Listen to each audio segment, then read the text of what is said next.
Merhaba arkadaşlar, örgü kanalıma hoş geldiniz. Çocuklarımız için örgüsü çok kolay tığ işi bebek yeleği yaptım. Bugün bunun anlatımını sizlerle paylaşmak istiyorum. Ben bugün mavi ve beyaz renk ile bu modeli yaptım arkadaşlar. Siz istediğiniz renkleri kullanarak bu modeli hem kız bebekler için hem de erkek bebekler için yapabilirsiniz. Her yaş çocuk için uygun bir model arkadaşlar. Bu modelin yapılışı da çok kolay. Videonun içerisinde detaylı olarak anlatıyorum. Yelek örgüsüne yakadan zincir yaparak başlıyoruz. Yapacak olduğunuz çocuğun büyüklüğüne göre bu zincir sayısını daha az da yapabilirsiniz, daha çok da yapabilirsiniz. 0-1 yaş için benimle aynı sayıda başlayabilirsiniz arkadaşlar. 1 yaşından büyük çocuklar için bu zincir sayısını 10 zincir fazla yaparsanız 2 yaşına kadar olan çocukları olur. Buna göre değişik yaşlar için de başlama yapabilirsiniz. Bu yeleğin örgüsünde iplik olarak istediğiniz marka iplik ve renkleri kullanabilirsiniz. Ben bugün beyaz ve mavi renkleriyle çalıştım. 3 tane düğme yaptım bakın yakaya.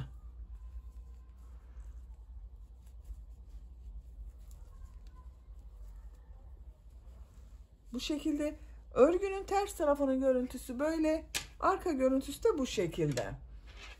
Yeleğin ölçülerini de size söylüyorum. Başlamadan fikriniz olsun. Gövde genişliğini ölçüyorum. Bak, kol altından gövdenin genişliğini ölçüyorum. 26 santimetre. Yüksekliğini ölçüyorum. Kol altından gövde yükseklik 21 santimetre. Bu ölçüde 6 aylık bebek için güzel bir ölçü. Siz farklı ölçülerde yapmak istiyorsanız çocuklar için olan standart beden ölçü tablosunu ben hazırladım. İzlediğiniz bu videonun açıklama bölümüne ekliyorum. Siz izlediğiniz bu videonun açıklama bölümünde bulunan standart beden ölçü tablosuna göre istediğiniz ay ölçülerde bu yeleği yapabilirsiniz. Hazırsanız ipliği, tığı hazırlayalım. Hep birlikte bu kolay ve güzel yeleğin örgüsüne başlayalım. Örgü kanalıma abone değilseniz abone olmayı unutmayın lütfen. Örgü kanalıma abone olmak ücretsiz.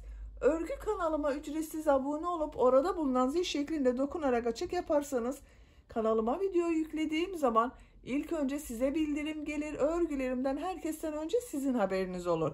İzlediğiniz videolarıma beğeni ve yorumlarınızı da yaparsanız çok sevinirim arkadaşlar. Örgü kanalıma ücretsiz abone olup beğeni ve yorumlarıyla destek olan bütün arkadaşlara ayrıca teşekkür ederim. Hepinize kolay gelsin. İyi çalışmalar.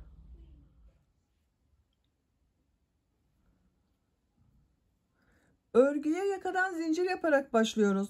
Zincir yapabilmek için ilk ilmeği ben bu şekilde yapıyorum. Size nasıl kolay geliyorsa ilk ilmeği öyle yapabilirsiniz. Zincirleri yapmaya başlıyorum. Çok sıkı olmayan zincirler yapıyorum. Bu zincirler üzerine bir sonraki sırada trabzanlar yapacağız. Bakın, sıkı değil arkadaşlar zincirim. 75 zincir yapalım. 75 zinciri yaptım. Çok sıkı olmayan zincirler yaptım bakın. 75 zincirin kaç santimetre olduğunu ölçüyorum.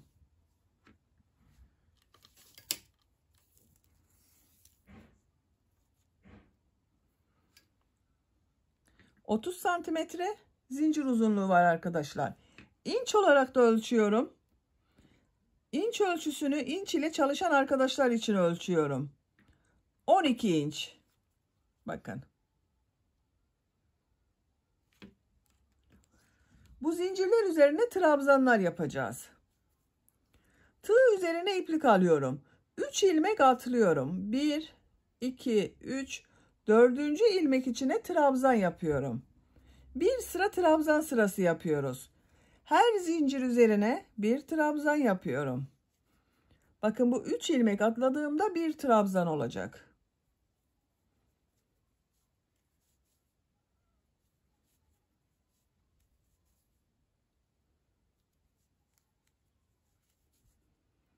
Zincirler üzerine trabzanlar yaparak sıra sonuna kadar devam edelim. Zincirler üzerine trabzanlar yaparak sıra sonuna kadar tamamladım. Bu bir sıra üzerinde 72 trabzan var arkadaşlar. Bu sırada yaka ayrımlarını yapacağız. İşaret yapalım isterseniz. Bakın, yaka ayrımlarını 2, 4, 6, 8, 10 ilmek sayıyorum. 11. ilmeğe işaret yapıyorum. Kol içinde 14 ilmek sayıyorum. 2, 4, 6, 8, 10, 12, 14. 15.'ye işaret yapıyorum. Arka bölüm ön bölümün 2 katı oluyor arkadaşlar. Siz ön bölümü kaç ilmek yaptıysanız arka bölüm ön bölümün ikisinin toplamı oluyor. 20 ilmek sayıyorum bakın. 2, 4, 6, 8, 10, 12, 14, 16, 18, 20. 21.'ye işaret yapıyorum. Bu işaret yaptığım yerler arttırma yeri. Kol bölümü için 14 ilmek sayıyorum. Bu kolda 14 ilmek yaptım. Buraya da 14 sayıyorum. 2, 4, 6, 8, 10, 12, 14. 15.'ye işaret yapıyorum. Bakın geride kalan trabzanları sayıyorum. 2, 4, 6, 8, 10. 10 da bu ön bölümde kaldı. Bakın burada yaka ayrımını yaptım. Kol bölümleri için 14 ilmek yaptım. Ön bölümler için 10 trabzan. Arka bölümde ön bölümlerin toplamı 20 trabzan oldu. Bu işaret yaptığım yerlere arttırmaları yapacağız. Siz bunu 1 yaşındaki çocuk için yapıyorsanız 87 zincir ile başlayabilirsiniz. 87 zincir üzerine 84 trabzan yapabilirsiniz. Bu yaka ayrımlarında ön bölüm için 11 trabzan, kol bölümü için 18 trabzan, arka bölüm için 22 trabzan, kol bölümü için 18 trabzan, ön bölüm için de yine 11 trabzan olarak yapabilirsiniz. İkinci sıradayım. İkinci sırada trabzanlar üzerine trabzanlar yapacağız. Bu işaret yaptığım yerlere arttırma yapıyorum. Bir zincir yapıyorum, örgüyü çeviriyorum. İlk ilmek üzerine trabzan yapıyorum. Bakın bu bir zincir trabzan olmuyor arkadaşlar. Yaptığım bu bir trabzan. Diğer ilmeklere trabzan yaparak devam ediyorum. Sayalım isterseniz. 1, 2, 3, 4, 5, 6, 7, 8, 9, 10. Bakın 10 trabzanı ön bölüm için yaptım. Bu işareti çıkarıyorum. İşaret yaptığım bu ilmeğe arttırma trabzanları yapıyorum.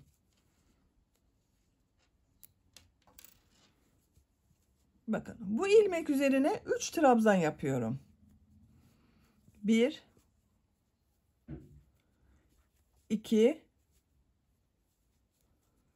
3. Bir sonraki sırada arttırmayı bu ortada bulunan ilmeğe yapacağız arkadaşlar.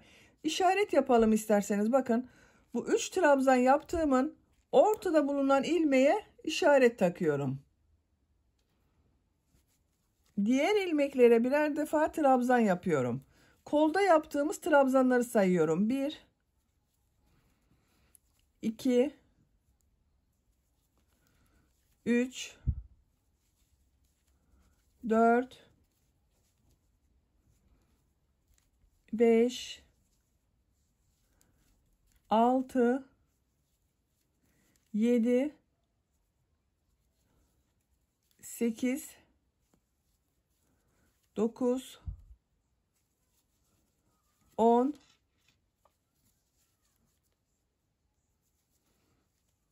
11, 12,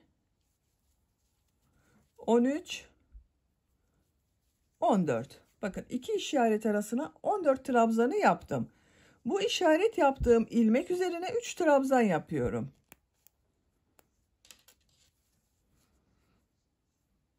Bakın aynı ilmeğe yapıyorum arkadaşlar 3 trabzanı. 1, 2, 3. Bir sonraki sırada bu ortada bulunan ilmek üzerine arttırma trabzanı yapacağız. Bakın ona işaret yapıyorum. 3 trabzanın ortada bulunan ilmeğe yaptım işareti. Arka bölümde bulunan ilmekler üzerine trabzan yapıyorum. 1 2 3 4 5 6 7 8 9 10 11 12 13 14 15 16 17 18 19 20 işaret yaptığım ilmeğe geldim. Bu ilmek üzerine 3 trabzan yapıyorum. 1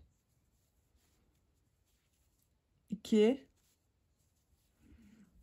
3. Bakın 3 trabzanı yaptım. 3 trabzanın ortada bulunan ilmeğe bir sonraki sırada yapacağım arttırma için işaret yapıyorum. Burada bulunan ilmekler üzerine trabzan yaparak devam ediyorum. 1 2 3 4 5 6 7 8 9 10 11 12 13 14. Bakın işaret yaptığım ilmeğe geldim. Bu ilmekten çıkartıyorum. Bu ilmek üzerine 3 trabzan yapıyorum. 1 2 3. Diğer ilmeklere trabzan yaparak devam ediyorum. Buraya da işareti yapalım. Bakın 3 trabzan yaptım. 1 2 3. Ortada bulunan ilmeğe işaret yapıyorum.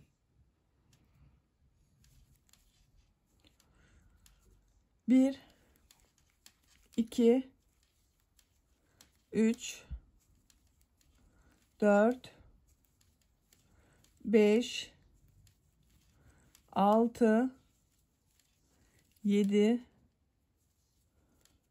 8 9. Bakın 10. trabzanı bu 3 ilmek atlayarak yaptığım trabzan vardı. Bu son zincirin üzerine, bakın burada bulunan zincir üzerine trabzan yapıyorum.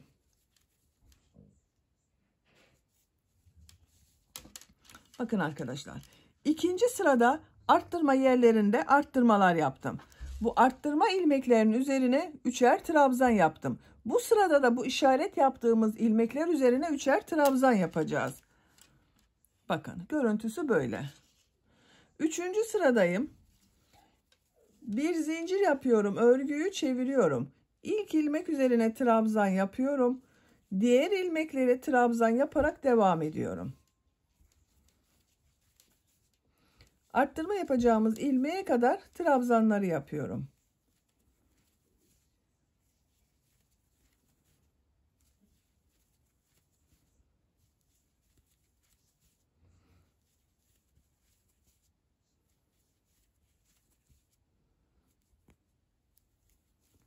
Bakın arttırma yapacağım ilmeğe kadar trabzanı yaptım. 1 2 3 4 5 6 7 8 9 10 11 trabzan oldu. Bu arttırma yerine 3 trabzan yapıyorum. Bakın bunun üzerine 3 trabzan. 1 2 3. Ortada bulunan ilmeğe yine işaret yapıyorum. Bir sonraki sırada bunun üzerine arttırma trabzanı yapacağız. Diğer ilmeklere birer defa trabzan yapıyorum. Bu arttırma yerine kadar devam edelim. Arttırma yapacağım, bakın işaret yaptığım yere kadar trabzanları yaptım. Bu işaret yaptığım ilmek üzerine 3 trabzan yapıyorum. 1 2 3 işaret takıyorum tekrar arkadaşlar. Bu yaptığımız işaretler bir sonraki sırada. Diğer ilmeklere trabzan yaparak devam ediyorum. Arttırma yerine kadar devam edelim. Arttırma işaretine kadar bakın trabzanları yaptım. Bu işaret yaptığım ilmek üzerine yine 3 trabzan yapıyorum.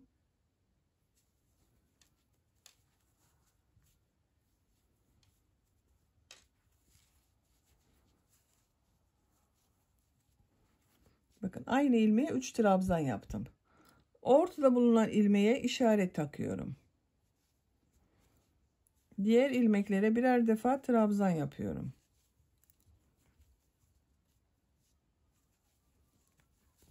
Diğer arttırma yerine kadar devam edelim.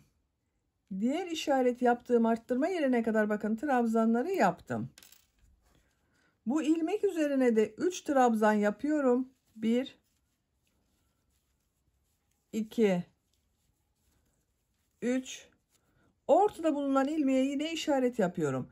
Arkadaşlar sizin elinizde böyle işaret iğneleri yoksa ip de takabilirsiniz. Bakın şu şekilde iplik de takabilirsiniz.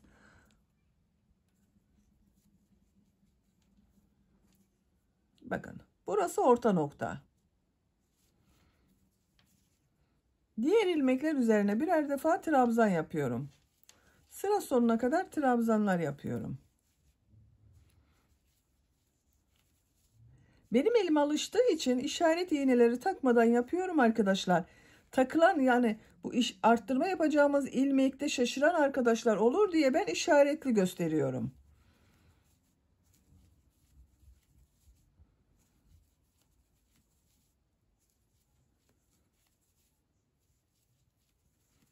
Son ilmeği de trabzanı yaptım.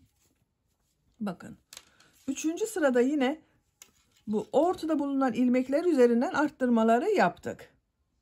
4. sıradayız. Bir zincir yapıyorum, örgüyü çeviriyorum. İlk ilmek üzerine trabzan yapıyorum. Diğer ilmekleri de trabzan yaparak devam ediyorum. İşaret yaptığım bu ilmeğe kadar devam edelim. İşaret yaptığım ilmeğe kadar trabzanları yaptım. Bakın bu iplik ile işaret yaptığım ilmeğe de 3 trabzan yapıyorum. 1 2 3 ortada bulunan ilmeğe yine işaret yapıyorum. Bir sonraki sıra için yerini belirliyorum.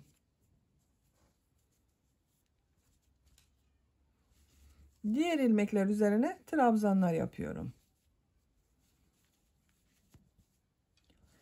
Trabzanlar üzerine trabzanlar yapalım. Bu arttırma işareti yaptığımız yerlerde 3'er trabzan yapacağız arkadaşlar. Sıra sonuna kadar devam edelim. Bir zincir yapıp geriye dönelim. Roba örgüsü bu şekilde devam edecek. Bu arttırma işaretleri bakın. Buralarda 3 trabzan yaptım. Bu 3 trabzanın ortada bulunan ilmekler üzerine arttırmaları yapıyoruz. Roba yüksekliğini yapacak olduğunuz bebeğin büyüklüğüne göre tekrarlayarak tamamlayalım. Yaka örgüsünü 11 sıra olarak yaptım arkadaşlar. Sayıyorum. 1, 2, 3, 4, 5, 6, 7, 8, 9, 10, 11. Santimetre olarak da ölçüyorum. Bakın 10 santimetre yükseklik var. İnç olarak ölçüyorum. 4 inç. Benim yapacağım ölçü için yeterli. Siz daha büyük çocuk için yapıyorsanız bir sıra daha bu arttırmalar yaparak devam edebilirsiniz. Bu sıradan itibaren kol bölümünü gövde bölümünden ayıracağız. Örgüye gövde bölümü ile devam edeceğiz. Bir zincir yapıyorum. Örgüyü çeviriyorum. İlk ilmek üzerine trabzan yapıyorum. Diğer ilmekleri de trabzan yaparak devam ediyorum. Bu arttırma yaptığımız ilmeğe kadar devam edelim. Ön bölümün trabzanlarını yaptım. Arttırma yapacağım bu ilmekteyim. Bu ilmek üzerine 2 trabzan yapıyorum. Bir zincir yapıyorum. Çok sıkı yapmadım zinciri. Tığ üzerine iplik alıyorum. Kol için bak bu trabzanları atlıyorum. Kol ile arka bölümü ayıran bu arttırma yerine 2 trabzan yapıyorum. Bak, arttırma ilmeği üzerine 2 trabzan yaptım. Diğer ilmeklere birer defa trabzan yapıyorum.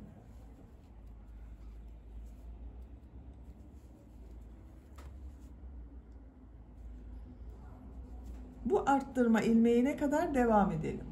Arttırma ilmeğine kadar trabzanları yaptım. Bu arttırma ilmeği üzerine 2 trabzan yapıyorum. Kol altı için bir zincir yapıyorum. Tığ üzerine iplik alıyorum. Kolda bulunan bütün ilmekleri atlıyorum. Kol ile ön bölümü ayıran bu arttırma yaptığım ilmek üzerine 2 trabzan yapıyorum. Bak, kol altını bir zincirle buraya yaptım arkadaşlar. Diğer ilmekler üzerine birer defa trabzan yapıyorum. Sıra sonuna kadar devam edelim. Sıra sonuna kadar tamamladım. Bak, örgünün ters tarafında ben trabzanları bitirdim arkadaşlar. Ben burada ipliği kesiyorum.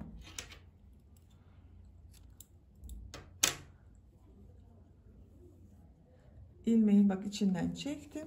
Bu şekilde oldu. Örgünün düz tarafı burası. Bak, buradan belli oluyor. Yaka başlangıcından düz görünüyor. Burası ters tarafı. Siz istediğiniz tarafı tabii ki düz taraf olarak kullanabilirsiniz. Mavi renk iplik ile model yerleştirmesine başlıyorum. Bak şöyle arkadaşlar. Örgünün ters tarafına denk geldi benim. Eğer siz benden bir sıra fazla yaptıysanız, bu yaka başlangıcını burayı bir sıra fazla yaptıysanız sizin örgünün ters tarafındadır. O zaman iplik kesmenize gerek yok. İpliği burada ilmek rengi değiştirerek devam edebilirsiniz. Ama benim ters tarafta oldu. Onun için ipliği kestim. Bak, örgünün ters tarafından başlıyorum modele. Buradan bir ilmek yapıyorum. Zincir yaptım. Aynı ilmek içine bir trabzan yapıyorum. Bak, burada arttırma yapmıyorum arkadaşlar. Tek trabzan, bak, bir ilmek içerisine bir trabzan yaptım. Tığ üzerine iplik alıyorum. Bir ilmek atlıyorum. İkinci ilmek içine 3 trabzan yapıyorum.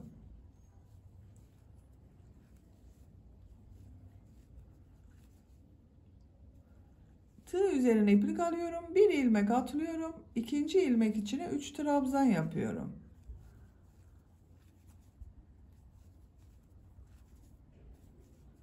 Bir ilmek atlıyorum. İkinci ilmek içine 3 trabzan yapıyorum.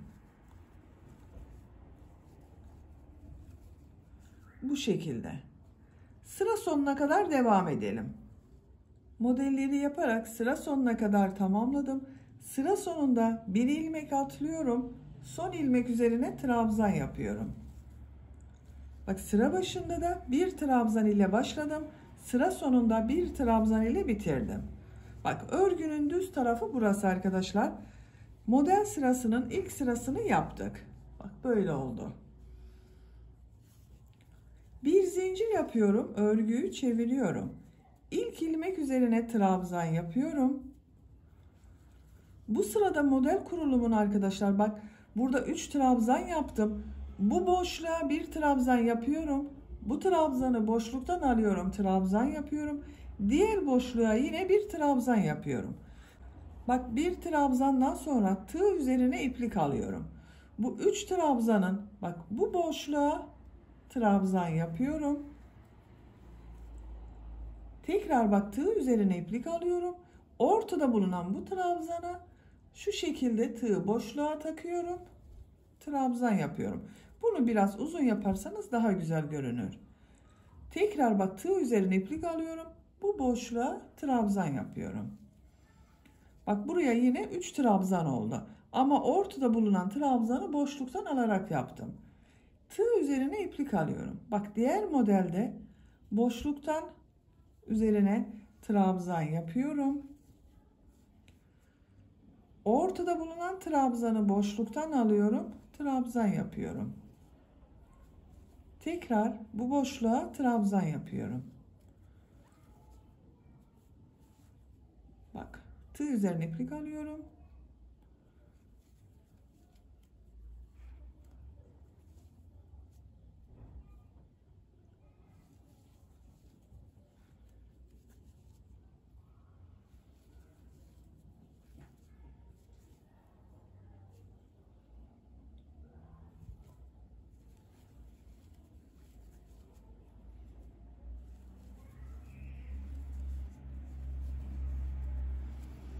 Bu şekilde kabarık modeller oluyor.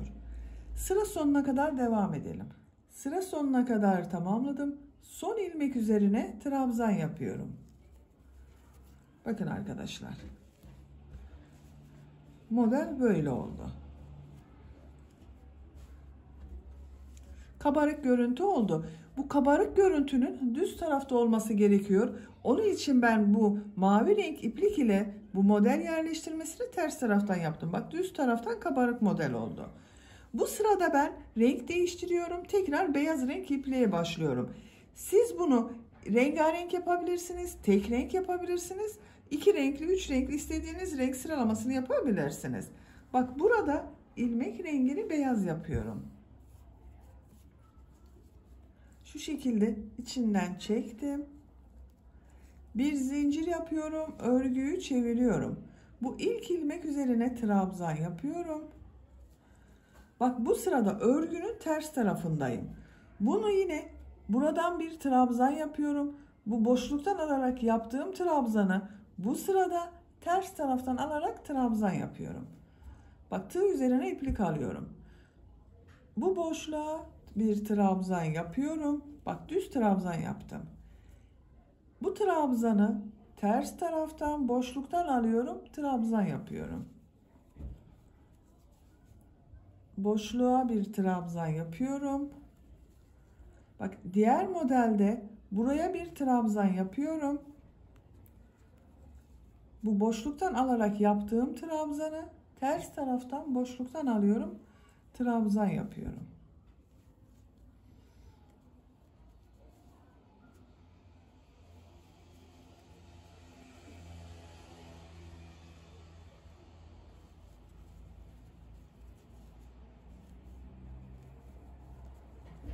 Bak düz tarafın görüntüsü böyle. Kabarık görüntüler devam ediyor.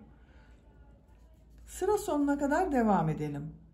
Sıra sonuna kadar tamamladım. Son ilmek üzerinde bir trabzan yaptım. Bir zincir yapıyorum. Örgüyü çeviriyorum. Tekrar beyaz renk iplik ile bak. İlk ilmek üzerine trabzan yapıyorum. Tığ üzerine iplik alıyorum. Yine aynı modeli bak bu sefer düz taraftan buraya bir trabzan yapıyorum. Ortada bulunan trabzanı boşluktan alıyorum. Trabzan yapıyorum. Trabzan yapıyorum. Diğer modelde bak buraya bir trabzan yapıyorum. Ortada bulunan trabzanı boşluktan alıyorum. Trabzan yapıyorum. Zaten bak görünüyor arkadaşlar. Boşluktan alarak yaptığımız trabzanlar devam ediyor her sırada.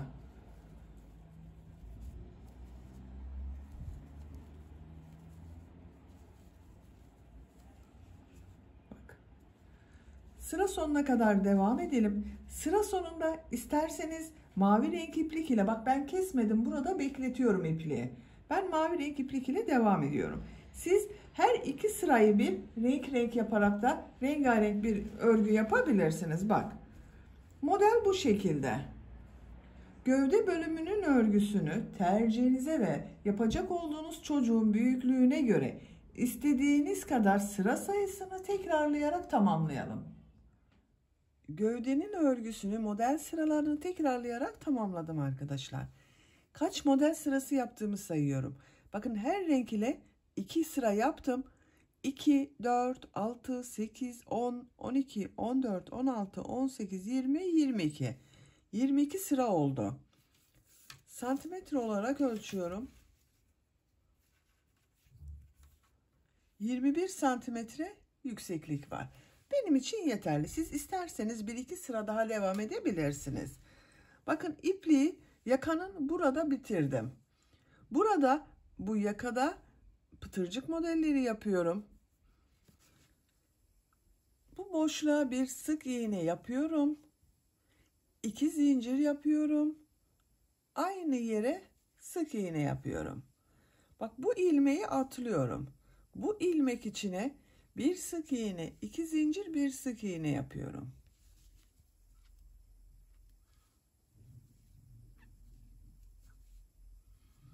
Bir ilmek atlıyorum. Bu ilmek içine bir sık iğne, 2 zincir, bir sık iğne yapıyorum. Bir ilmek atlıyorum. İkinci ilmek içine bir sık iğne, 2 zincir, bir sık iğne yapıyorum. Bakın bu şekilde pıtırcıklar yapıyoruz. Buraya kadar devam edelim. Buraya kadar pıtırcık modelleri yaptım bakın arkadaşlar. Bu bak kol ayrımı yaptığımız modeli başladığım sıraya kadar yaptım. Burada yine bak bir ilmek atlıyorum. Bu beyaz ile bitirdiğim ilmeğe bir sık iğne yapıyorum. Düğme iliği için 5 zincir yapıyorum. 1 2 3 4 5. Aynı ilmek içine sık iğne yapıyorum. Bak düğme iliği yaptım bunu. Yine bir ilmek atlıyorum. İkinci ilmek içine bir sık iğne, 2 zincir, bir sık iğne yapıyorum. Bu yakaya 3 düğme yapıyorum ben arkadaşlar.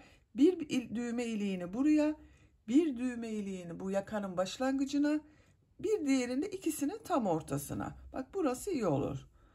Bir ilmek atlıyorum. Bir sık iğne, 2 zincir, bir sık iğne yapıyorum.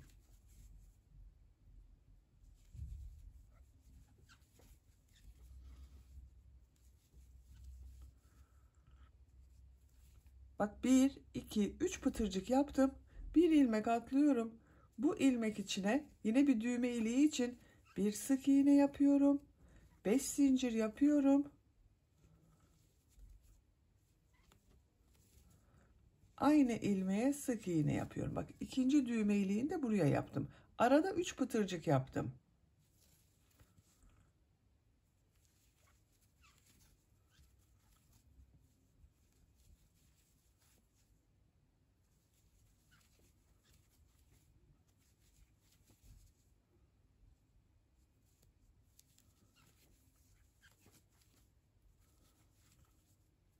Bak son düğme iliğini de buraya yapıyorum.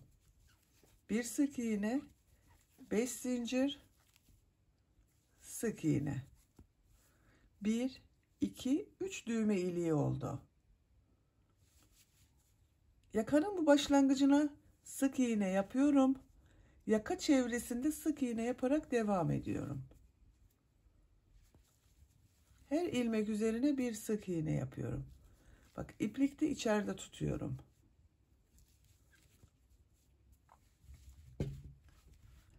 Yakanın çevresinde sık iğne yapalım. Burada yaptığımız gibi pıtırcık modelleri yapacağız. Tamamlayalım gelelim. Diğer ön patta da pıtırcıkları yaptım. Bak sıra sonundayım arkadaşlar. Son pıtırcıktan sonra ilmek kaydırma yaparak sırayı bitiriyorum bak. Şu şekilde. İpliği kesiyorum.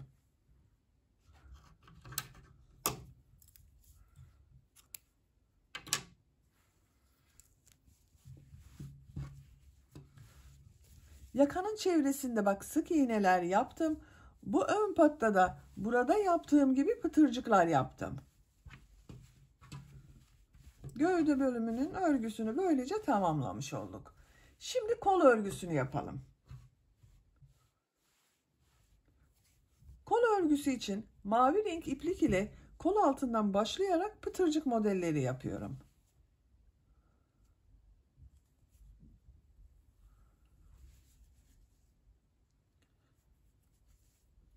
Kol altından başlıyorum bak. Herhangi bir ilmekten başlayabilirsiniz arkadaşlar. Bir zincir yaptım, sağlamlaştırdım. 2 zincir yapıyorum. Aynı ilmeğe sık iğne yapıyorum. Bak bu ilmeği atlıyorum. Bu ilmek içine bir sık iğne, 2 zincir, bir sık iğne yapıyorum. Bir ilmek atlıyorum. İkinci ilmek içine bir sık iğne, 2 zincir, bir sık iğne yapıyorum.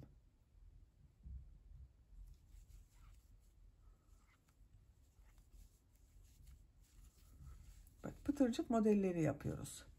Kol çevresinde pıtırcık modelleri yaparak sıra sonuna kadar tamamlayalım. Diğer kolun örgüsünde yapabilirsiniz. Kol çevresinde pıtırcık modelleri yaparak bak sıra sonuna kadar tamamladım. İlk yaptığım bak bu ilmek ile ilmek kaydırma yaparak sırayı birleştiriyorum. İplik kesiyorum.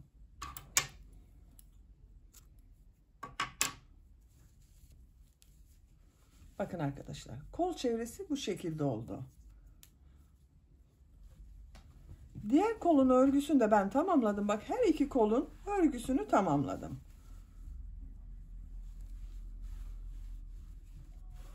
Düğmelerini de buraya dikebilirsiniz. Bak 3 tane düğme iliği yaptık. Karşılarına düğme dikeceğiz. Böylece yelek anlatımını bitirdim. Bitmiş olarak ölçülerini söylüyorum. Kol altının buradan gövde genişliğini ölçüyorum. 26 santimetre. İnç olarak ölçüyorum. 10 inç. Yüksekliğini ölçüyorum. Kol altının buradan 21 santimetre. İnç olarak ölçüyorum. 8 inç. Tam yüksekliğini ölçüyorum. 32 santimetre. İnç olarak ölçüyorum. 12,5 inç bak. Bu da 6 aylık bebek için güzel bir ölçü. Beni dinlediğiniz ve izlediğiniz için hepinize çok teşekkür ederim. Örgü kanalıma abone değilseniz abone olmayı unutmayın lütfen. Örgü kanalıma abone olmak ücretsiz. Örgü kanalıma ücretsiz abone olup orada bulunan zil şeklinde dokunarak açık yaparsanız kanalıma video yüklediğim zaman ilk önce size bildirim gelir. Örgülerimden herkesten önce sizin haberiniz olur. Sizlerle yeni örgülerde görüşmek dileğiyle. Hoşça kalın, sevgiyle kalın.